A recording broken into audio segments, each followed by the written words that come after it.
Welcome to 5 Strike Weekly. Should the New York Red Bulls goal have been disallowed? Also, the FIFA 21 ratings are out. Whose card surprised us? We get into all that and more coming up.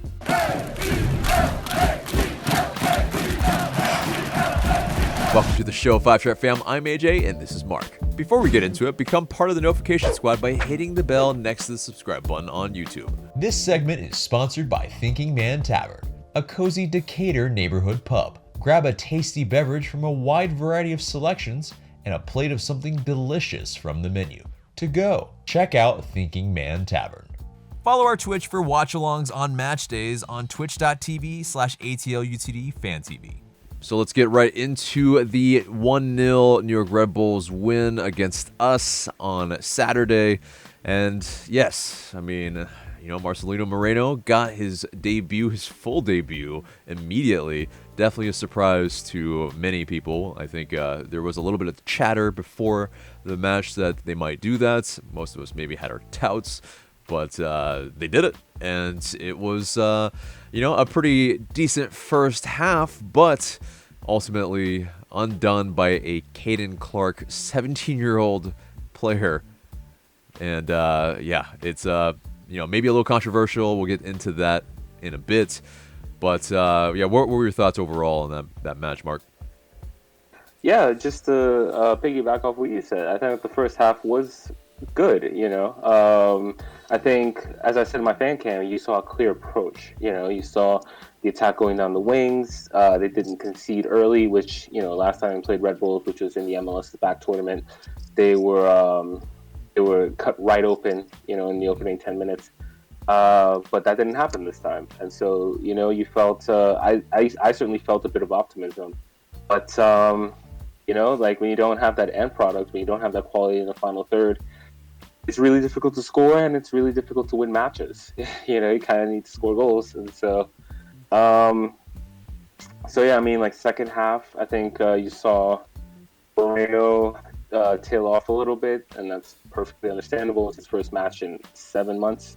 It's surprising he even got the start. But, once he, I guess, like I said, he wasn't as good in the second half, and eventually he was taken off. And before he was taken off, Red Bull scored that goal.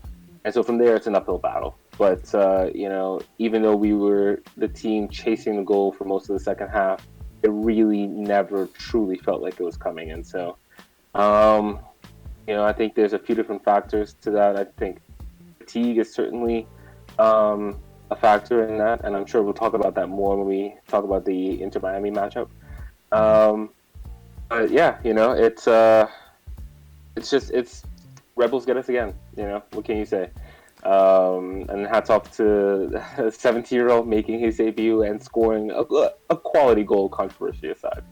Yeah, and so I think there is something to be said about how the term good for the first half. I mean, there is neither side had a shot on goal. So yeah, right. I think it's just more that it was us improving, I think, our level of play against the New York Red Bulls. I think in that sense, where we're not looking as just maybe as clueless against them, at least in regular season play. Of course, obviously we beat them in the playoffs, but I think Moreno, that injection of him allowed us to be able to play in the middle of the park a little bit more.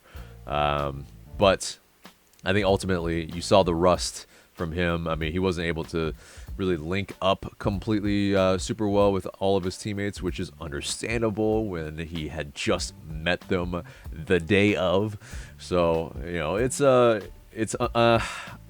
we can excuse that for sure. I think overall, the numbers aren't fantastic from his debut, but you can see, why we brought him in. He is able to link up from defense to the attack. And if we had a little bit more end product, I think Mulroney hit the crossbar. I mean, it was, a match that just, like you said, it might have been a different story if we had been a little bit more clinical, but the chances really just weren't there. I mean, but in terms of this controversial goal, now I think the broadcast and a few of the, I think pundits were very adamant. Guzan was adamant, and Stephen Glass, of course, as well. They were arguing that Guzan was impeded by Royer. And, I think ultimately, after seeing the video, you can kind of see that, Guzan had a clean look at the goal, or at least at the strike, rather. But in terms of, Royer kind of could or couldn't have, maybe interfered with the goal if he didn't get out of the way. And obviously, he chose the beneficial thing for his team to get out of the way. And whether that made Guzan hesitate or not is, it's kind of completely up to Guzan and his interpretation in his head. But in terms of the rules, there's nothing that really says that that is a goal that should have been disallowed. What are your thoughts on it? Yeah, so, and that's the thing, like, if the ball hits Royer, it's offside, and so, but Guzan can see the shot, and so I really can understand both sides of the argument. Mm-hmm. And I think there's also, like, the argument of looking at a picture versus seeing that sequence where Royer does move across Guzan's line of vision. Yeah. The one, I guess I wish the on-field ref had looked at it, made the call himself. Mm-hmm. I guess that would maybe be my biggest complaint. But yeah, it's controversial. I don't know if it's like definitively wrong. I know like Reynolds, for example, was on the side of they got it wrong. I wouldn't necessarily go that far, but I think Guzan's a little bit unlucky for sure. Certainly. Like if the shot goes to the other corner, I don't think there's any controversy. But I think it's the fact that it kind of heads in Royer's direction. But it is what it is. I mean, like, I think it's worth talking about, but ultimately we're talking about it because, it was the only goal. We weren't able. Yeah, it was the only goal. We weren't able to create any real chances, and so I think that's the, like I said, I think the biggest takeaway, definitely, certainly, and what needs to be improved going forward is just creating those chances. How is that going to come about? Who are those players going to be that are going to allow Atlanta United to get good looks at goal, because they just haven't been coming. Right. And I think there's a narrative of us being hard done by refs out there, and I mean, there might be some instances that maybe we're getting fouled a lot, and there aren't a lot of calls for us in that respect. We have kind of almost, I think, the fewest penalties called for us as well. But I think it usually normalizes, because these refs are, I think, just as bad throughout the league, but, for every team. But, I think it's understandable that, people are getting up in arms about it. Obviously, at that time, after not having the benefit of the replay, it's you're kind of incensed. You're like, what's going on? Like, he maybe was in front of him. We have to see more of it, to allow us to really know. And it seems like Guzan really wasn't impeded, and so it's just unfortunate. But I think what's interesting about this match anyway is that Franco Escobar started again at center back, and there was a lot of chatter afterwards about him being more of a natural center back, at least coming into the league. And of course, he's played a lot of right back and full back and whatnot. But it's kind of, you kind of see, I think, maybe possibly where his future lies, if that's where we want him to play, possibly, and maybe we bring in a more natural fullback. But what's your take on Franco Escobar playing as a center back in this match, and previously as well? Like, how do you rate him? Oh, I thought he was immense in this match. I mean, he was covering so much ground. He was bringing the ball out of the back even. And I think, the fact that he didn't get a yellow, and I don't say that because it's not only because it's Escobar, but also, that's a difficult position to play, and not pick up. I mean, you're going to be forced into challenges. You're going to be forced to make plays on the ball. And so I thought Escobar was immense. And I think he provided a calm at the back. I thought he provided leadership. And I thought it was interesting after the match where he said, yeah, I'm a center back. I think, sometimes it's natural. You see players with like athleticism, so you put them on the wing, you put them at fullback or wing back or what have you. Yeah. But that athleticism can be really useful as a center back, and so he wins a lot of headers.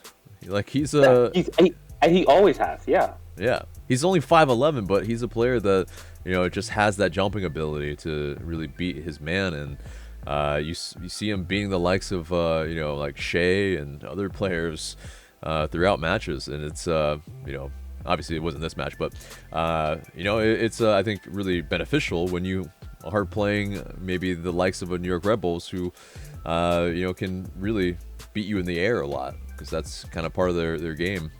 But also I think what's interesting is Fernando Mesa hasn't really gotten a game recently, even coming back from injury. What's your take on what's happening there? Yeah, I who knows, man. No, I mean, but I do think that is no. I mean, but I think it is interesting. I think that is because that is something I've been thinking about. He's there on the bench. He's not showing up on injury reports, and he's just not getting into these games at all. And so, if it is a case of he's not match fit, then how the hell is he going to get match fit if he never plays? And he was the Perez replacement. He was one of the bigger signings of the offseason. So that's something that they're going to have to figure out, and I guess it'll be interesting to see what the alignment of this defense will be going forward, because, depending on what you consider Escobar, you have 2 or 3 starting caliber center backs, unless, if Mesa is still in the plans going forward. If he's not, then that's kind of an indictment on the front office. But I mean, we'll have to see. But that is an interest. Like, I think Barco not playing has taken most of the headlines in terms of roster management. Players not playing, right? Sure. Yeah, right, exactly. But Mesa, I think, certainly should be up there as well. Because he was pretty good, before the shutdown and all that. Like, we didn't play a whole lot of matches, but he was pretty good in those matches. So. And maybe he's struggling, Yeah, maybe he's in terms of not only his knee, but also form. And so, maybe we're looking too much into it. But obviously, he was a starter before he went down. And, now that he's supposedly healthy, all of a sudden he's not really taking a part in a lot of the proceedings. And so, obviously, I think it begs questioning for sure. So, in terms of this match, I think there's not much more to be said. Really, I think at the end of the day, you just chalk it up to another, we don't match up well against the Red Bulls. And even more so when we can't play it out from the back, nor, really have any connectivity in midfield. So, it was always an uphill battle here. So, I think we'll wrap this baby up on the New York Red Bulls match, but let's get into the Inter Miami 1-1 draw on Wednesday. And, well, I think largely we were outplayed in that first half. It was one of the most drab, I described this on the fan cams, first halves that we've ever had, I think. It was bleak. But, we pretty much were, I think, shut out from their final third. We just didn't look likely at all. They were playing combination plays around us. They were, slicing us open time and time again. But Miles Robinson, immense. Braguzan, immense. Anton Walks, immense. They pretty much, kept them out for, out of the goal for most of the night. I think our fullbacks, unfortunately, kind of let us down for their goal, which started on a LGP switch, and then I believe it was Morgan on the right who was able to cross it over for our old friend Breck Shea to finish it at the back post. basically Bello got skinned there, and yeah, Brooks Lennon, I think he's played however many matches. I think like 10 matches in a row, or something like that. He is out of energy, I think, at this point. So yeah, he does need a little bit of a breather sometime soon. But because I think his offensive contribution, I think definitely can be applauded for most of the time. But defensively, obviously, it's also effort too. He gives effort, but his positioning might not always be there. He basically checked behind him, and he didn't really realize that Breck Shea was charging in behind him until it was too late. So there's a defensive awareness, I think, that maybe was lacking. But yeah, what are your takeaways from this match? It's funny. The result was better, but the performance, I think, was worse overall than versus Red Bulls. Yeah, it was a struggle, like you said. I mean, they didn't get their first corner until Atlanta United didn't get their first corner until the 30th minute, I think, or thereabouts. Their only shot on goal was the goal, which came in the 84th minute. Pretty poor. 21 shots to 3 overall. I mean, like, I think, sometimes you don't read too much into that, but I think in this case, that is a reflection of the match. Played around us. They could have scored. There was, I think, a deflected chance where Guzan would have had no chance in saving it. Guzan was definitely forced into a couple saves. And like you said, Miles and Anton were immense. And also, talking about that goal and Brooks Lennon specifically, he was struggling before the goal. Like there was a sequence where he was carrying the ball off the field, he played a wayward pass, and it just went down. He stayed down. Yeah. Right, didn't come off, right? And after the match, Moreno mentioned, look, it's tough. There's some guys out there who are not getting rotated. And we can name those guys. I mean, George Bello has played a lot. Brooks Lennon has played a lot at the right wing and right back. Tom Walks has played a lot. Jeff Renowitz has 7 straight starts. I don't know how he keeps doing it. I know he came off in the 56th minute, but I genuinely do not know how he keeps doing it, especially at his age. Gallagher, I think you can see starting to tail off because they've had to, not only has he been playing a lot, but they've been leaning on him for the offensive contribution. And yeah, so it's then too. I had issues with the starting lineup. I mean, like, do we need to see more of Castro? I think Castro is at best a sub at this point. Jurgen Damm comes in, makes a contribution. Moreno comes in, makes a contribution. Why don't those guys start more? It just. I think for me, getting into his mindset in terms of why he is not starting some of these guys, obviously they have maybe some match fitness issues. A lot of them are just getting back into the squad, and there are you might have to be forced into some subs due to injury or whichever.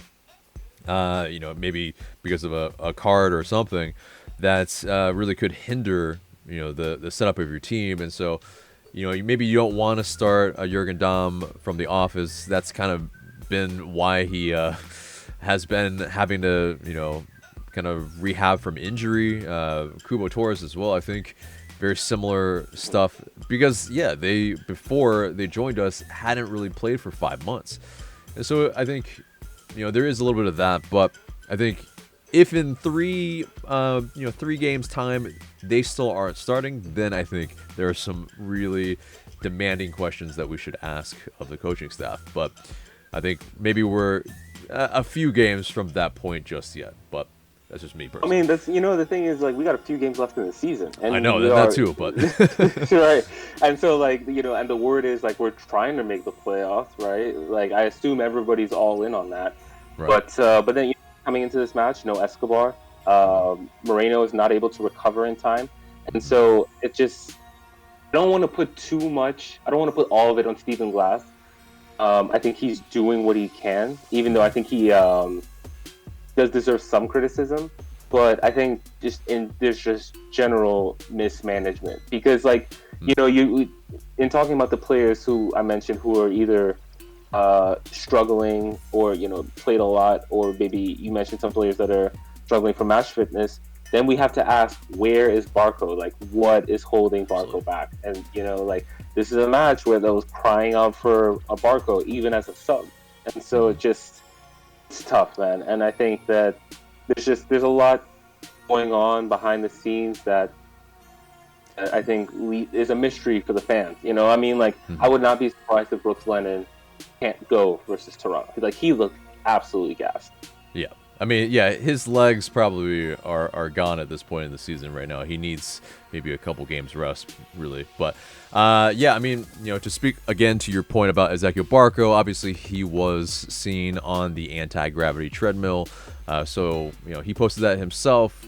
Whether that's actually the truth or not, if there's an injury, we just don't know. I mean, but it seems like there's been a lot of soft tissue injuries, and so Franco Escobar was also out with a mystery injury that happened before the match. In the lead up, apparently, was the wording, and so yeah, that might be a thing on the training staff as well, where I think the physios, they might need to be looked at, the training regimens as well. But it's also, I mean, some of our players aren't protected on the pitch. And so, we get fouled a lot.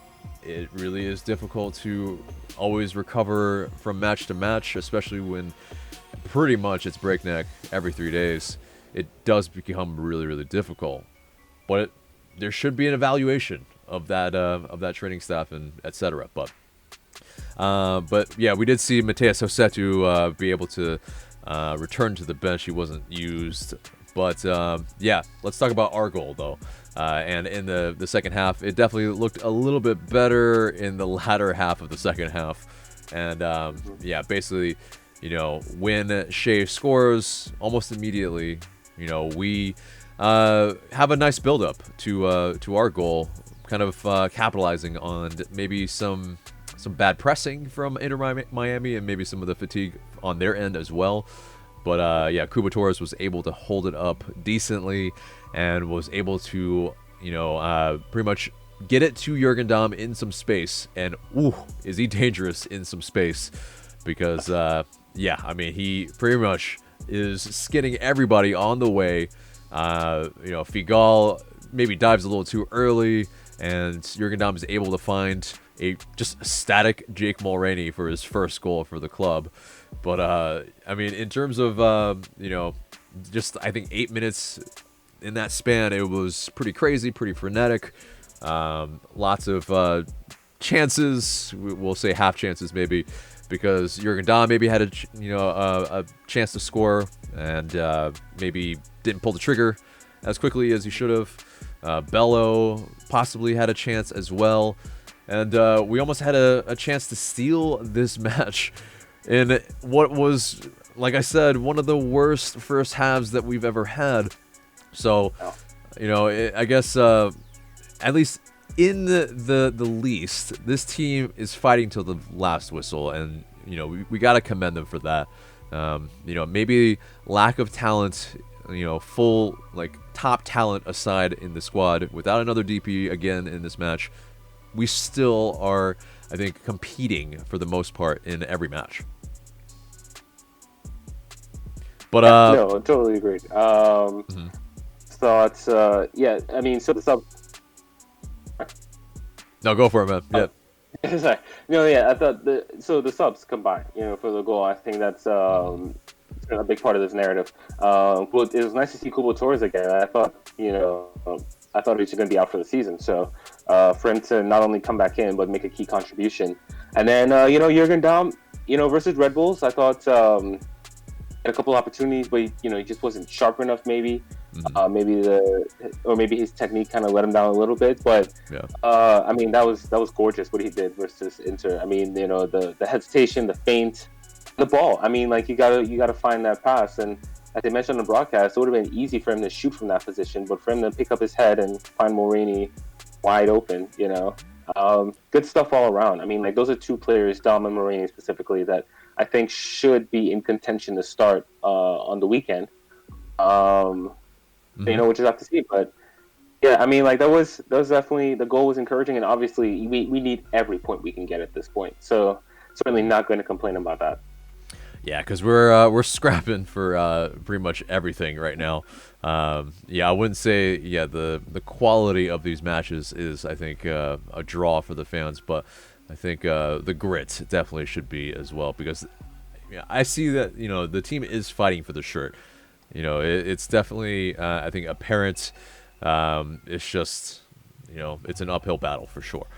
But in terms of anything else in this match, I mean, I think there are some really encouraging things.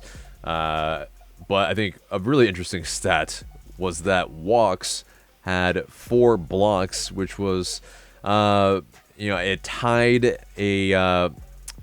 Let me try to find that stat here, but it tied a record for the club, and he shares that with 2 other players. And I think it's highly interesting.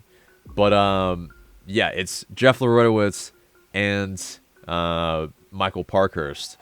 I mean, really good names that That's what you'd expect, right? yeah, who you expect. I mean, yeah, exactly. Veterans that are I think known in this league for I think their prowess defensively. But yeah, Walks also had a game high 6 clearances. But yeah, I think Brooks Lennon, I think goal aside, I think also deserves a shout out. He had 6 recoveries, 6 tackles won, and 3 interceptions. So yeah, I mean, he was doing the defensive work. Maybe he's just not always positionally sound. Maybe defensive awareness, maybe not always there, but I think he's doing the work for sure. That's the thing. Like, I think he's definitely a more natural player at the right wing than versus right back. Like, he'll give you the effort. He can certainly he has the pace to track back. Yeah. I just think it takes away from him going forward. Right. But yeah, full credit to him though. Absolutely. Right. I think he's more of a that classic like right midfielder where he can go up and down and really help you out defensively at times, but to rely on him as a fullback, that's where you're maybe asking a bit much. Which he's definitely deputized, several times this season, but obviously, I think fatigue definitely does catch up to any player. But yeah, and so in terms of the rest of this match, let's see if there's anything else that caught our eye. I think yeah, it was just okay. So getting a point last night was just the second time in 11 games that we salvaged a result after conceding first. Very, I think, interesting stat there. Yeah, Miami had 11 shots at the end of the first half. Atlanta United produced 0. I think that's where, pretty telling. But, yeah, Glass, after that match, he said, first half, we know it wasn't good enough. The message at halftime that last week against Red Bulls, we were sitting in the locker room at halftime, delighted with our performance, but we came away with nothing. We know we haven't played the way we want in the first half, but we were sitting here at 0-0, just like we were against Red Bulls. I think putting that little extra belief in them, there was a response in the second half. Yeah, and I think, Jurgen Damm spoke to the media after the match as well and said something to that regard where it was like a come-to-Jesus moment that they had at halftime. Really, really interesting, I think, that they had to do that. And while it was somewhat effective, I guess, for the end of that match, but maybe if I'm not sure that every single time if you have to do that it's going to work, because the message can only be, I think, pounded into the players' heads as much as it is before they start to tune it out. So ultimately it's still. I mean, we just don't have top talent on the pitch at the moment, and players aren't able to be clinical enough without that match fitness either. So let's wrap this baby up now. The 1-1 draw. I mean, we'll take that point because let's get into the news. It really does help a little bit in us keeping our playoff position. Which, we're still magically in a playoff position. Which, we're 10th still, right right underneath the Montreal Impact with Thierry Henry's Montreal Impact, which I kind of secretly am hoping that they can continue to climb the table, and then maybe some other teams drop out. We're gonna still be in the because I selfishly, just a really big sidebar here, that's hopefully that Thierry Henry can figure it out and then leave MLS soon, maybe coach somewhere in Europe, because he's a legend to me, and him coaching in MLS, I wish him the success. If we can't win it, I hope Thierry Henry can. But but anyway, so we are just hanging by a thread above Chicago.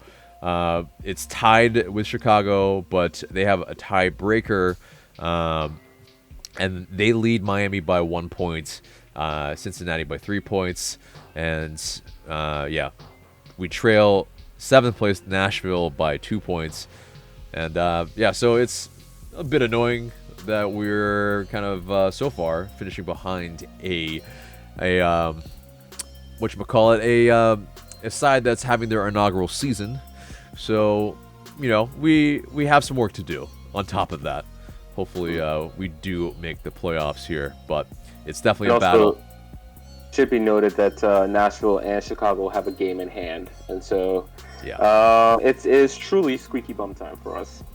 Indeed, yeah. With not many matches left in the season, we have a lot of work to do. But anyway, let's move on. And so, Atlanta United, they did their patented FIFA 21 ratings video, which always delights fans. And you saw the likes of Jurgen Damm and Eric Remedi and Joseph Martinez get paired together. Adam John, Emerson Hyman, Jeff Lorenowitz, old man Jeff Lorenowitz as well. In those groups that kind of try to guess each other's ratings, and very hilarious. If you haven't seen it, then you should go check it out on their YouTube. But I think the most interesting bit, I think, is when they are about to talk about Barco's card, they all hold up something like next, buy, and it's just like, this does not help the situation that we currently have in terms of a lot of the fans feeling about Ezequiel Barco. Now, okay, obviously, there could be some theories that we can all have. Let's kind of exposit some of them really quickly. That's, he's maybe already, holding out. He wants to leave. This injury maybe isn't as serious, and some people are thinking that, they don't want to kind of hinder more of his transfer value by announcing what it is, on top of, the kind of cluing in opposition for, being able to target him as well, sure. But, there's theories abound, I'm sure, from everyone on why Ezequiel Barco is not playing. But, everyone is pretty much in the dark except for, the team that only they know what's going on. But what are your thoughts? What do you think, theorizing what could be happening? Because it's rife for it right now. Yeah, I think the easiest one to go for is that everyone's taking the piss, like the players, the social team, for posting that. Like, it just feels like it's one big joke that everybody's in on. But then it's like, what if that's part of the ruse? It's like, oh yeah, we'll joke about this situation, when in reality there is like actually something developing behind the scenes. So I don't know, man. Like, like you said, it's right for speculation theories. yeah. I truly believe that this is Barco's last season, though. I just don't know how he continues as a LA United player in 2021. I've seen some redemption stories that are really, really good, but I think at Arsenal, it's like, Xhaka, he pretty much flips off the fans and tells them to F off, and yet, maybe a month later he comes right back into the side and performs like a world beater. So it's well, maybe not a world beater, but just a very strong contributor into the side. But so Ezequiel Barco could, make that comeback, I think, as well. But I think it's also, does this destroy his transfer value if he really just doesn't play a part in so many of our matches throughout a season in which, I mean, obviously, yeah, I think we're going to be dependent on him. And, I think something that's interesting here is, this comes on the heels, for more speculation, on the heels of that match where he was taken off early and he was seen jawing with Stephen Glass saying that, yeah, we're trying to win a game here and you're taking me off, It's very interesting. Is there a little bit of tension between the coach and the player as well? Has a player maybe gotten too big for their britches? We don't know, but we'll put that speculation out there. I'm hoping for the best, though. Hopefully, he can have that redemption story and come back into the side, lead us to some glory, and if he can be sold to Europe, then we'll let him ride off into the sunset. But also, I think let's move on into the FIFA 21 ratings that we did see, and we'll put these up right now. But it's interesting. Some of these cards. Were there any one of those cards that actually surprised you that that we see? I think probably the biggest surprise was Dom's. Clearly, he has a big international profile. Because he's at 73, which is that's a decent player especially when you consider that Barco's on 74. Mm-hmm. Certainly, I think Dom's pace is doing a lot for him in terms of ratings. So that was probably, I guess, the biggest surprise for me. The others aren't too surprising. I think we have 5 midfielders all on 67. Josetu, Lorenowitz, Adams, Hyman, Castro. I don't think all those players are close At to the each same other. level. Yeah, exactly. So I think that there's a little bit of maybe the game producers or whatever maybe not knowing as much about those players, so they're like, all right, this is a fair rating. right. Other than that, I think all these are pretty fair. Mesa at 70, Robinson and Lennon at 69. Robinson should be higher, in my opinion, but maybe him on the ball and him shooting at the goal wise, maybe not. I think it goes back to him not being as known a quantity. I think if he played a full season and has played that form like we saw last night, then I think it would be okay, they would move him up into the 70s. I mean, I agree with you, but I can also understand why maybe he's not up there yet. Right. I think, to speak on your point about, the game producers maybe not knowing, I think prowess of each player. Obviously, there are players that haven't really played as much, and so, of course, you're not going to be rated as high. But, John Gallagher being kind of, I think, positionally being a central midfielder. Yes, he has played a bunch of positions at different, in different squads and all of that. But, I mean, central midfielder, he has played really, I think, everywhere for many, stops in his career. But I think traditionally he's a striker or a winger, and so it's strange to see him like that. But it is also, they just don't know. But I think, that card could be better, but obviously he has really just come on a little bit previously and hasn't really, I think, sustained that for a season or even a period of time. So it's not a huge surprise in that sense. But I think, I agree. Yeah, Jurgen Damm, I think that pace, I think, is obviously the big determining factor here and why he is high. And I think, it's because of that. He has that game-breaking pace that can really unlock sides, like we saw against Inter Miami. It is uber dangerous, definitely at the end of matches as well. So, he's definitely, I think rated properly in that sense, and also in the, I think future prospects for the team as well.